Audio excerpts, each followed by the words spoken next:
yan na nga guys. Kunti-kunti sa ating lahat. Tayo sa isang fishing spot na naman nila. Ayun guys, oh. Hindi maganda yung kunan pero namasyal tayo. Alam yan na, weekend.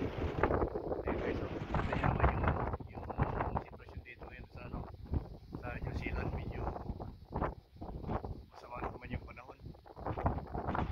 Ayun, kahit yung mga namimimit dito, mabibilang lang sila sa lumay. Kunti lang. Ayun guys, oh. Ayan, maganda yung fishing spot dito. Mahaba naman yung tulay. Ayan yung tulay, oh. Tapos dito sa may kilid natin, yung isang dagat. Tapos dito sa may likuran natin, city. Ayan, city guys, oh. Kita nyo naman dyan, oh. Ganda sana yung panahon ngayon kasi weekend.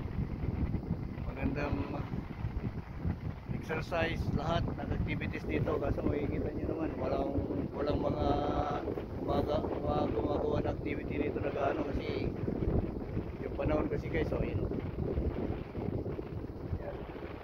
Ayan namang mga nagkakayak dito pero medyo ano pa rin siya guys, medyo ilag din silang ilag din silang punta ng gitang medyo gitna kasi hindi yung sitwasyon guys, oh, sa Auckland, New Zealand.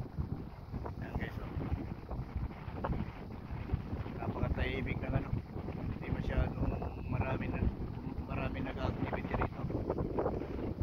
Mga nagkakayak, fishing, bira lang kasi yun. Ito nyo naman yung kulimlim, para nagpapadya kayo mo lang. Kaya ayan, doon sa may doon tayo sa may ayan yung likuran, ayan yung kabahan tayo. Ayan guys, malakas yung hangin, yung lakas din yung current kaya hindi tayo maka fishing. Doon tayo sa may tulay na yan, hindi pa sila ikagatan yung mga isda. Kaya ito, lakad-lakad lang tayo, pasyal-pasyal, pang good vibes. So guys, ayun, napakatahimik, bira yung activity rito. Medyo sama yung panahon. Update na lang tayo guys. Ito nyo naman, ayan yung gear sa Auckland. Kasi ito yung mga boot sa mga bangka yan sa likod natin. Thank you guys, and have a good day.